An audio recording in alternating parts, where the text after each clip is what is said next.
Well, we are at 12:30 now, so I am going to introduce our next presenter for this afternoon's presentation. We're very fortunate to have Rich Brooks from Flight New Media. Rich is going to talk about how to generate more revenue from your website. Before I turn things over to Rich, just a couple of housekeeping items I do want to mention to everybody.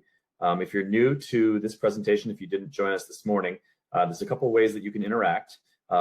On your screen, right next to the clock in the upper right-hand corner is a chat option. If you have questions for Rich during the presentation or towards the end, he will present for about 20 or 25 minutes, and then he'll be able to answer any questions you have. The easiest way to do that is to put your questions in the chat field there and submit them by hitting enter, and then Rich can read those through, or Amy and I can help facilitate those questions to him. It's also best if you're able to keep your microphone on mute so we don't pick up any background noise during the presentation. Lastly, if you're joining us now, thank you again for joining us today for the Better Business Bureau and Portland Regional Chamber of Commerce, along with the Gorham Savings Bank first ever Small Business Summit. It's a virtual summit. We do hope to have this be a live event sometime in the fall, but again, with COVID-19, we're just sort of taking things as they are available to us. So we thank everybody for joining us today. Without any further ado, I'm happy to turn things over to Rich Brooks. Hey everybody, how you doing? I guess I'm going to start the presentation right now. Tommy, am I doing this directly from my screen? Yeah. What are you seeing right now?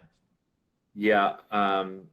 What you're going to want to do, Rich, is down on the bottom right, there's a button that says presentation. It's right next to the three little dots on the right-hand side. Yep.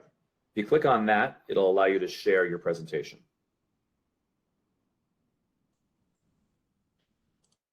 And I'll ask Amy to let me know if it comes through because I'm still seeing my screen. Yep. Rich, it looks like you've got it right because I could see you coming up there. All right. And so do you see one big screen or do you see two smaller screens? One big screen. All right. Let's do this then. Today we're going to take a look at how you can generate more revenue from your website. And because we only have a short time together today, I'm going to oversimplify the process of generating more revenue at your site. Basically, it comes down to driving more qualified traffic to your website and increasing the conversion rate at your site. In other words, getting people to take a desired action. It's as simple and as challenging as that. And also, because of our limited time, I'm going to focus on actionable tips that you can do yourself. But at the end, I'm going to share with you where you can get some additional resources to fill in the gaps. So why and why now? Well, websites have been a necessary tool for marketing, communications, and sales for years now. But with COVID, their value to your company has increased tenfold or more. People are looking for low and no touch solutions. Even post-COVID, you can expect some residual behavior from a lot of your customers. A desire to do all of their research before they visit your place of business, to sign up for curbside pickup, to book an appointment, or to buy now right from your website. And for a lot of customers, the ease of use and the ability to conduct more of the buying process online is going to be the deciding factor for who they choose to do business with. Now at Flight, the digital agency that I founded 23 years ago, we use a methodology we call the BEAR Essentials of digital marketing. And BEAR stands for build, attract, retain, and evaluate. So build is all about building that website that turns visitors into customers. Attract is about getting them there in the first place, and that's primarily through search engine optimization, social media, and digital advertising. Retain is about staying in front of them after they've left your website, with the #1 tool being email marketing and retargeting being a good secondary tool. And lastly, just to evaluate everything, using tools like Google Analytics to understand what's working and what's not working at your site so you can improve it. Now, for those of you who don't know who I am, my name is Rich Brooks, and I'm the president of Flight New Media. I'm also the founder of the Agents of Change, which is a weekly podcast and an annual conference all about search, social, and mobile marketing so that you can attract more quality visitors to your site. I'm also the tech guru on 207, the evening news program here in the state of Maine on the NBC affiliates. I wrote a book called The Lead Machine, The Small Business Guide to Digital Marketing. And most recently, I co-founded Fast Forward Maine, a podcast webinars, and live events for growing main businesses.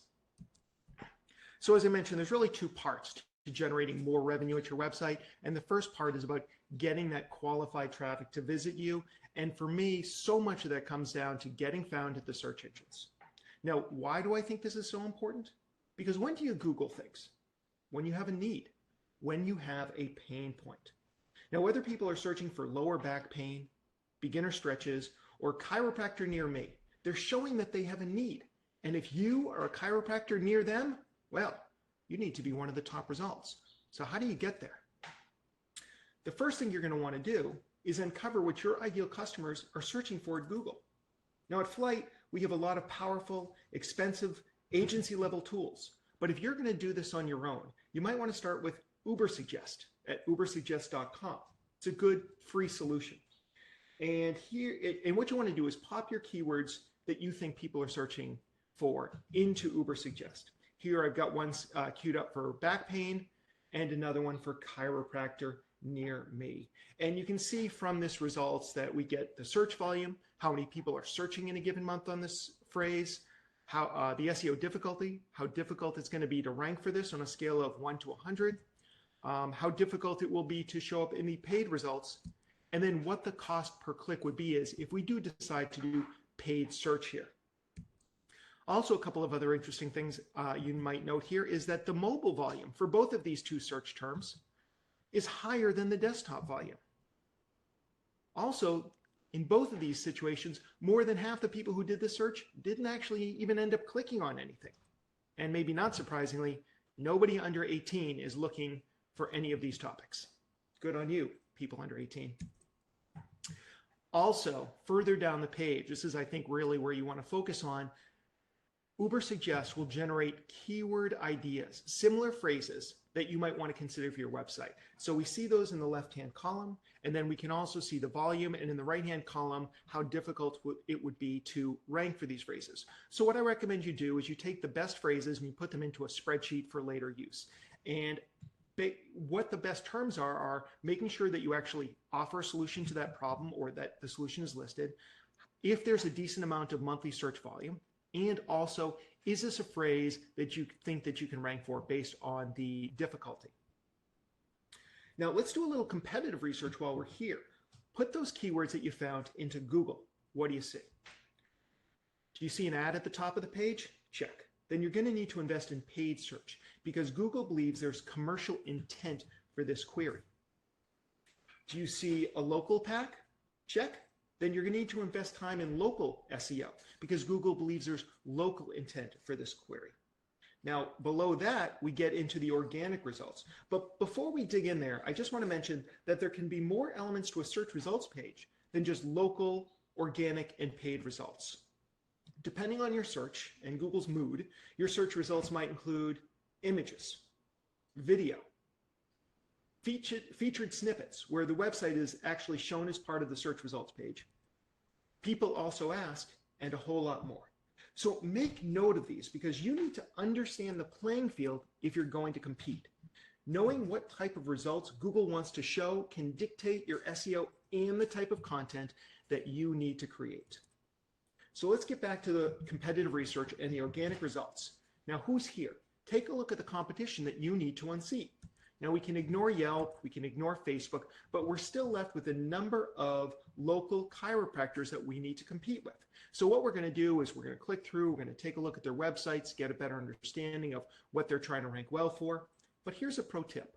We can go back to Ubersuggest and drop their domain names in that same search box. And Ubersuggest is going to show us how many organic keywords that this site ranks for, how much organic search monthly traffic they get, what their domain ranking is on a scale of 1 to 100. This is surprisingly low for a high ranking site, and how many links from other websites back to theirs they have. And then further down the page, we can see what other keywords they rank well for. Now, this search did not uncover any gems. Basically, everything in the SEO keywords column are just variations on the search that we did, plus a few branded keywords that we're not going to go after. By branded keywords, I just mean that the company's name is in the search, Absolute Health Chiropractic, for example. So this is basically a dead end, and there's going to be a lot of dead ends in your research, but that's okay. It's just part of the process. Now, when we've done all this research, what we're going to do is we're going to organize these keywords around different pages on our site. On each page, we're going to work our keywords into critical spots on the page, into our title tag. And if you can't read that, it says Pregnancy Chiropractor, Portland, Maine, Tree of Life Chiropractic. So this is a page that's really looking to rank well for pregnancy chiropractor in Portland, Maine. So we're also going to see those keywords in the header tags and also in the body copy, especially concentrated in that first paragraph. And as you're doing your own page, you're also going to want to make sure that you create keyword-rich links to other pages on your site. These intra-site links are incredibly important to your own search engine visibility. Some final SEO tips. Every service gets its own page.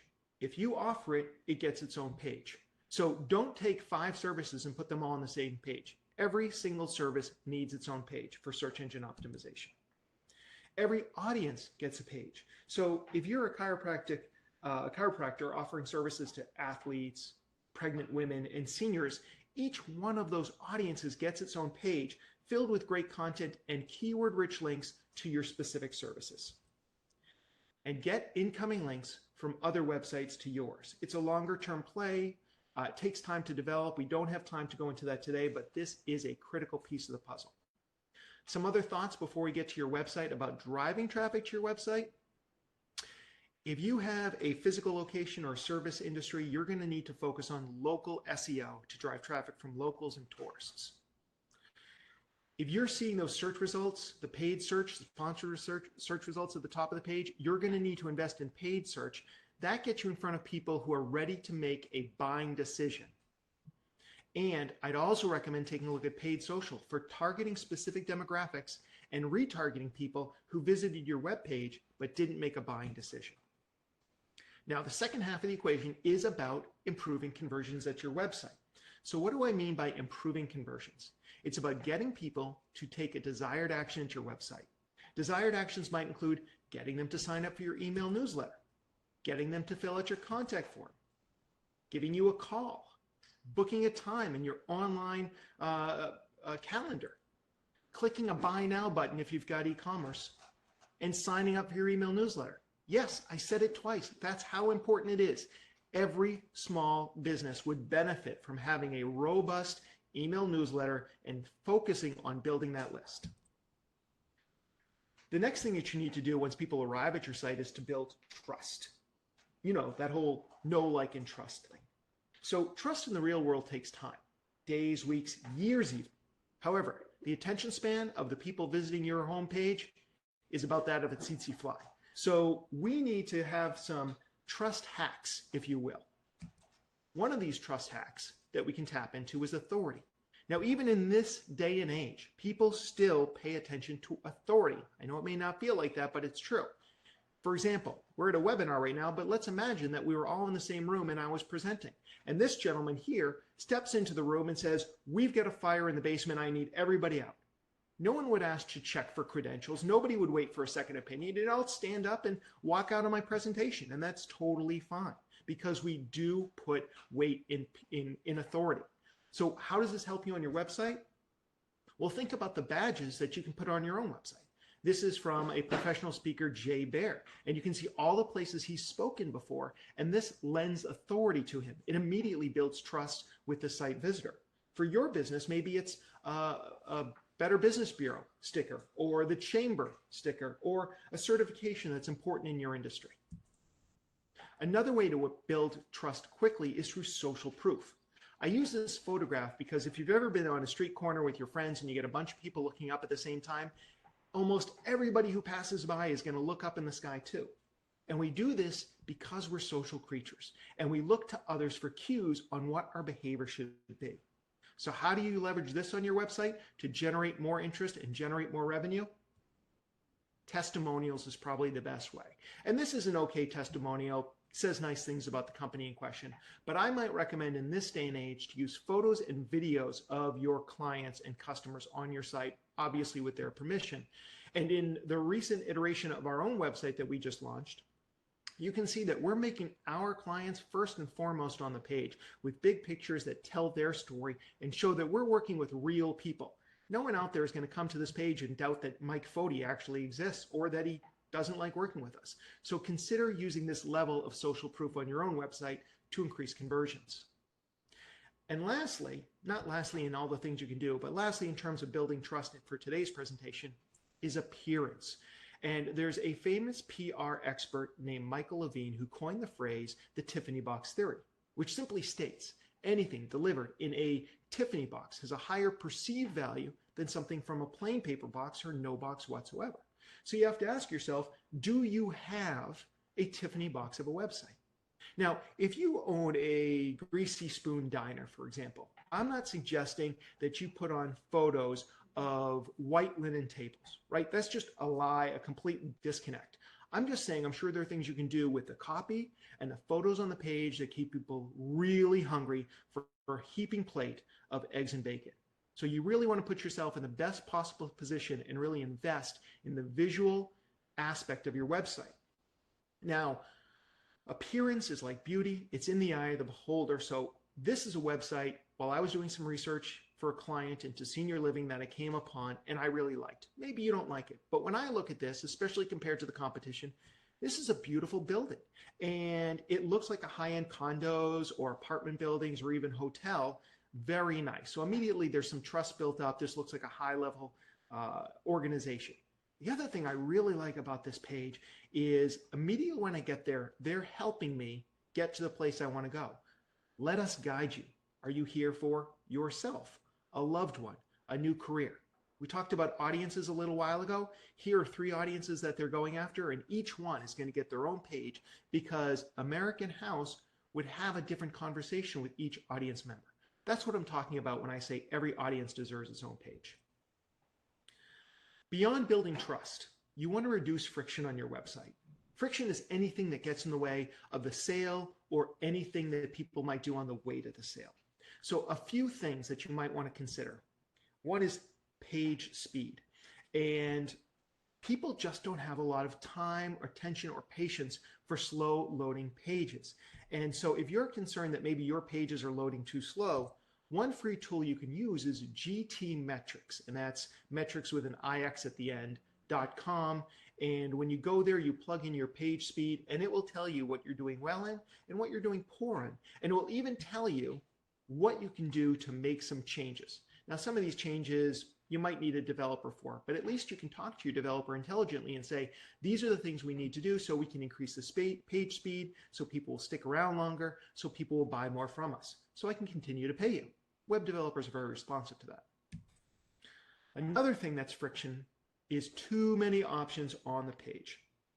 And I use this example of jams because there's a famous study that showed at a upscale supermarket, when they laid out 6 flavors of jams as a sample, people came over and a number of people picked up the jam and then went to go check out. Later on, they did it with 24 different flavors of jam, and many more people came over, but fewer people actually bought jam. And that is because they were overwhelmed by the number of choices, so they decided not to make any choice. So how can this work on your website? Well, reduce the number of choices, reduce the number of navigation items. And when you do have to give choices, think about an approach like this. You can see that this software offers a Premium Plus and Basic monthly service. And there's one, the Plus, $49 a month. It's their most popular plan. Now, why is it their most popular plan? Probably because they made it bigger and put it right in the middle. Now, some people might opt to go premium or opt to go basic, but it makes it easier for the visitor to make a decision. If all these 3 were presented equally, a lot of people might say, you know what, I'm going to think about it and I'll come back to the website later, but then they wouldn't. And another big thing that keeps people from making a buying decision on your website is confusion. So you need to be a better guide. If you want people to pick up the phone, if that's your goal, then don't bury your phone number on your contact page. Put it at the top right corner of every single page on your website. Make sure it's easy to get to your contact form. And by the way, you always go with a contact form. Don't put your email address on your website. That's a great way for hackers and spammers to get access to your email and start sending you a bunch of stuff that you don't want. A contact form does a better job of guiding somebody and giving them the fields so that you can actually help them. Now, don't put too many fields out there. I usually recommend only requiring name, email address, and phone number, and then maybe the field itself for comments. You can ask other questions, but the more questions you ask, the less likely it is someone's going to complete that form. Also, you should be having opportunities to opt into your email newsletter throughout the website, on every single page and on some pages in multiple places. And lastly, strong calls to action. At the bottom of every single one of your web pages, you need to have a call to action. Tell people what the next obvious step is. Do you want them to sign up for a free trial, to fill out your contact form, to book a time, to buy now, to read another article, to use your online calculator, to book a room? Don't let them wonder what the next step is. Be a good guide. So make sure there's a call to action at the bottom of every single page on your website. Now, before I get to my takeaways and then take some Q&A, I just want to mention, as I said before, some bonus material that I've got set up for you. The first thing is today's slide deck. So if you'd like a copy of today's slide deck, I've got that for you. And the other thing is I've collected a number of training videos that we put on at Flight. These are all absolutely free, by the way. You don't even have to sign up for our email newsletter if you don't want to. I'm just making these all available for you.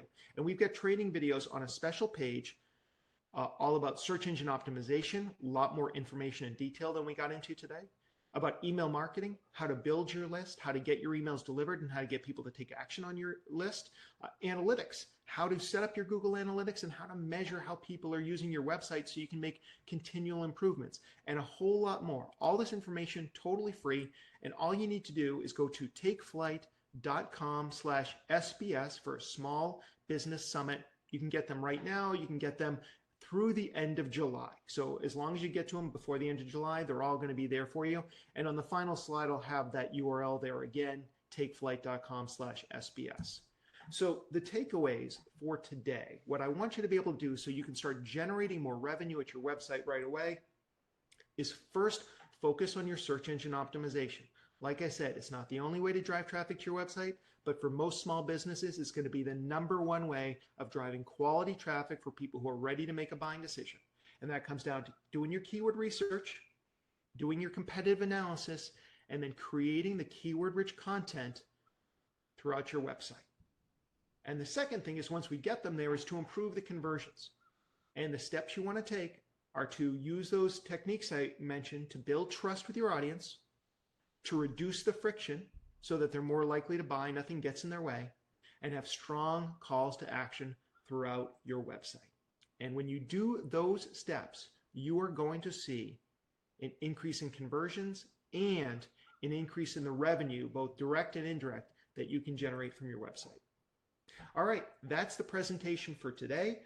We've got about 7 minutes, so I'd love to answer any questions you might have. And Tommy, feel free to take it away from here.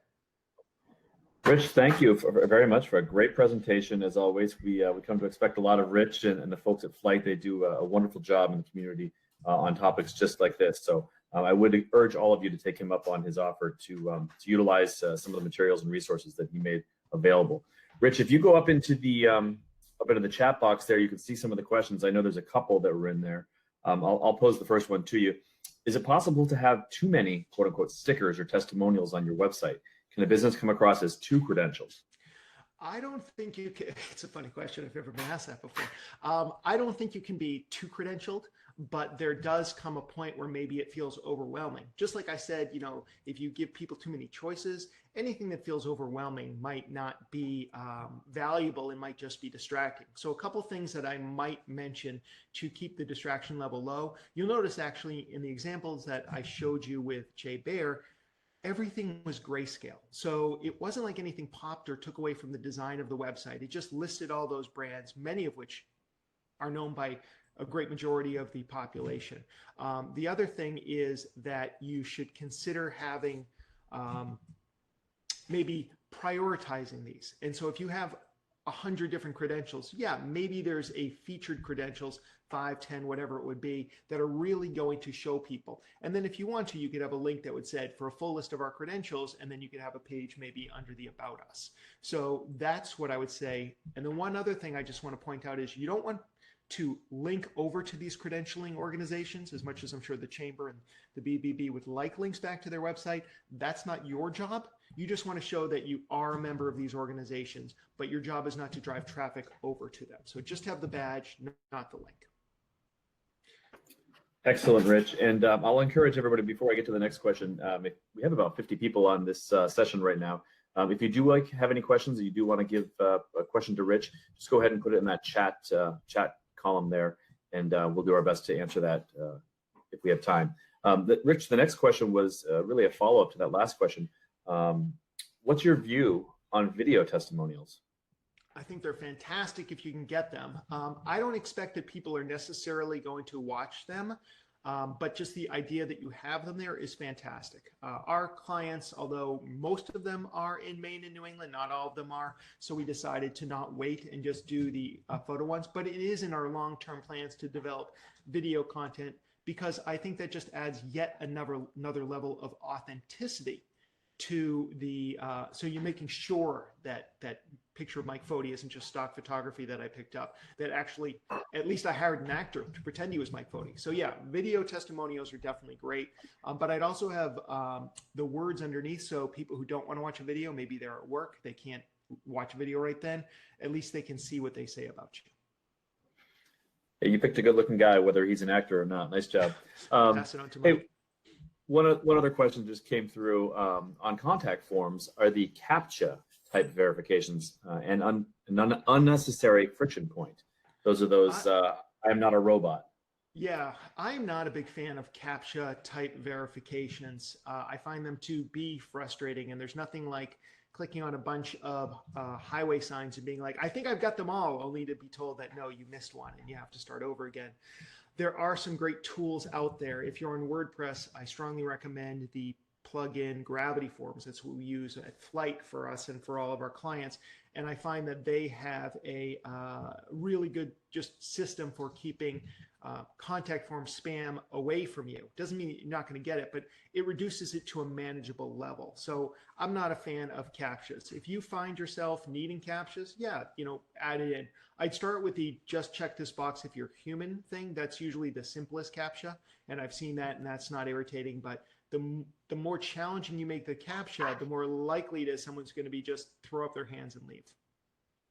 So Rich, we've got time for just 2 more questions that came through. I'll put them in this order. Are there any special considerations that a nonprofit should heed for anything you discussed versus a for-profit organization? I don't believe so. I feel that effective nonprofits should consider themselves to be entrepreneurial in spirit.